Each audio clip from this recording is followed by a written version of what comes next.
They tell me that I'm never gonna make it. They want me to do something that could make sense. Dunia balap junior tiba-tiba dibuat gempar. Nama Veda Ega Pratama kembali menjadi pusat perhatian, bukan hanya karena kecepatannya tetapi karena satu hal yang memicu tanda tanya besar, penggunaan motor 600cc di tengah sorotan dunia Moto3. Seperti yang diketahui, Moto3 identik dengan motor berkapasitas sekitar 250cc.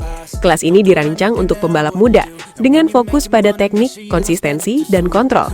Namun ketika Veda terlihat menjajal motor 600cc yang biasanya identik dengan kelas yang lebih tinggi, reaksi publik langsung meledak. Pertanyaan pun bermunculan di mana-mana. Kenapa Veda bisa memakai motor 600cc? Apakah ini bagian dari persiapan naik kelas? Atau ada sesuatu yang berbeda dari program latihannya?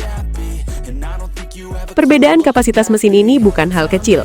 Motor 600cc memiliki tenaga yang jauh lebih besar, akselerasi lebih agresif, dan karakter yang jauh lebih sulit dikendalikan dibanding motor 250cc. Secara teknis, ini berarti tuntutan terhadap fisik, refleks, dan kontrol pembalap meningkat drastis. Inilah yang membuat banyak pihak terkejut.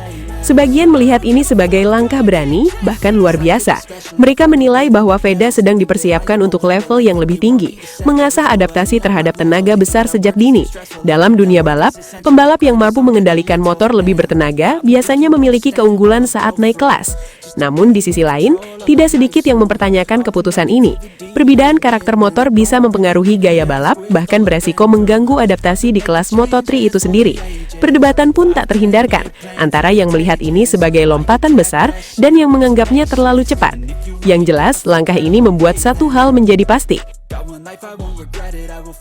Veda Ega Pratama tidak lagi dipandang sebagai pembalap biasa. Ia mulai memasuki wilayah yang berbeda, wilayah di mana setiap keputusan, setiap langkah, dan setiap eksperimen menjadi sorotan dunia. Dan di tengah perdebatan yang semakin panas, satu pertanyaan terus menggema. Apakah ini awal dari sesuatu yang besar, atau justru resiko yang terlalu berani? Dan akhirnya rahasia itu mulai terungkap. Di balik kehebohan penggunaan motor besar yang sempat mengguncangkan dunia Moto3, ternyata Veda Ega Pratama bukanlah sosok yang baru mencoba tantangan tersebut. Ia sudah lebih dulu akrab dengan motor berkapasitas besar, bahkan sejak sebelum banyak orang menyadarinya. Dalam beberapa laporan, Veda diketahui sempat menjajal dan beradaptasi dengan motor 600cc di berbagai kesempatan, termasuk dalam ajang regional seperti Asia Road Racing Championship kelas SS600. Di sana, ia menunjukkan sesuatu yang tidak biasa, kemampuan beradaptasi yang sangat cepat terhadap tenaga besar dan karakter motor yang jauh lebih agresif. Inilah yang kini mulai menjawab pertanyaan publik. Apa yang terlihat mengejutkan sebenarnya bukan hal baru bagi Veda, melainkan bagian dari proses panjang yang selama ini berjalan di balik layar. Namun yang membuat cerita ini semakin menarik adalah sisi lain yang jarang diketahui. Di luar lintasan profesional, muncul kisah yang sempat viral, bahwa Veda terbiasa mengasah insting berkendaranya di lingkungan sederhana, bahkan di area terbuka seperti lapangan di kampungnya. Bukan dalam fasilitas mewah, bukan di sirkuit megah, tetapi di tempat yang justru menuntut kontrol alami, keseimbangan, dan keberanian. Dari sudut pandang teknik, latihan di kondisi seperti itu justru membentuk refleks yang lebih liar, namun terkontrol. Permukaan yang tidak selalu rata, ruang gerak yang terbatas, hingga situasi yang tidak terduga, semuanya memaksa pembalap untuk bereaksi lebih cepat dan lebih adaptif. Ketika kemampuan itu dibawa ke motor 600cc, hasilnya menjadi sesuatu yang terlihat luar biasa. Ini menjelaskan satu hal penting. Veda tidak sekedar mencoba motor besar, ia sudah menaklukkannya sejak lama, hanya saja tidak banyak yang menyadarinya. Dan kini ketika dunia mulai melihatnya di level yang lebih tinggi, semua potongan puzzle itu akhirnya tersusun. Apa yang dulu dianggap aneh, kini justru menjadi bukti bahwa Veda Ega Pratama memang sedang dibentuk untuk sesuatu yang jauh lebih besar.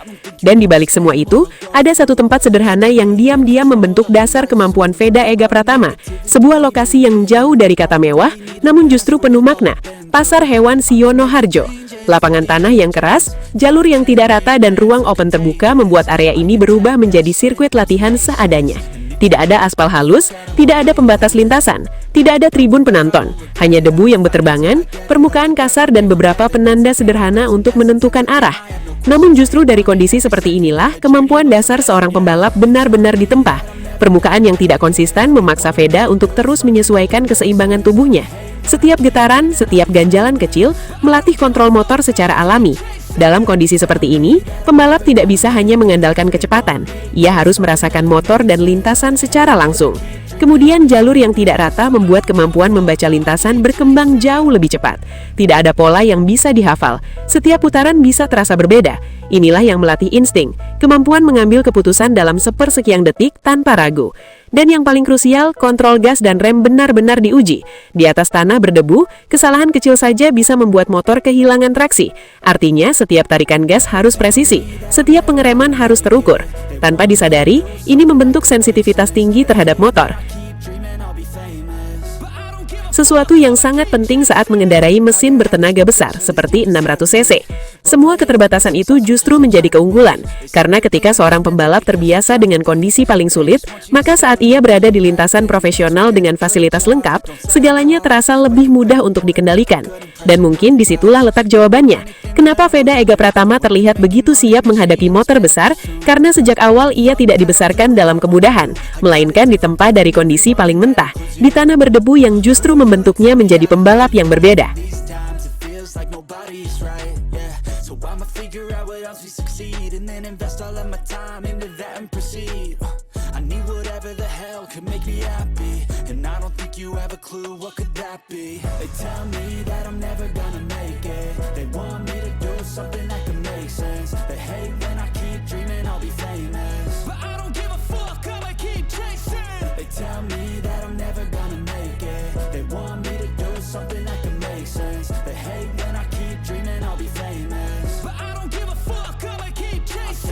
Could be special if I get rid of the devils. They think that I am a rebel. I think they want me to settle. There's nobody on my Terima kasih banyak sudah setia menyaksikan hingga detik terakhir, Sobat Vibe Sport.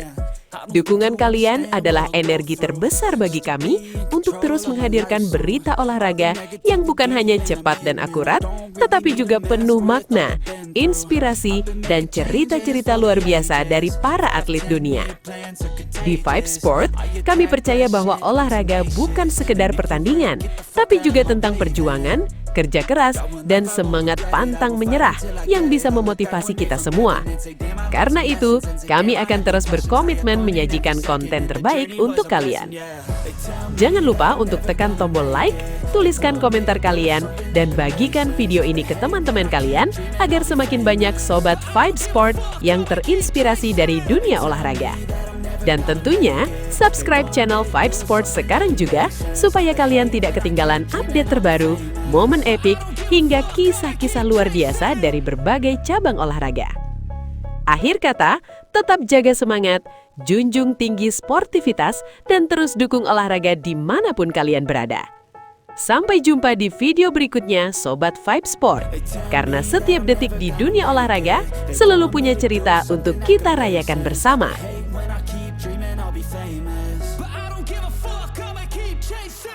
I got all this potential that's deep inside of me, but they hate when you're successful cause they try to be. They sit there being judgmental because you're trying things, and they just want you to settle and do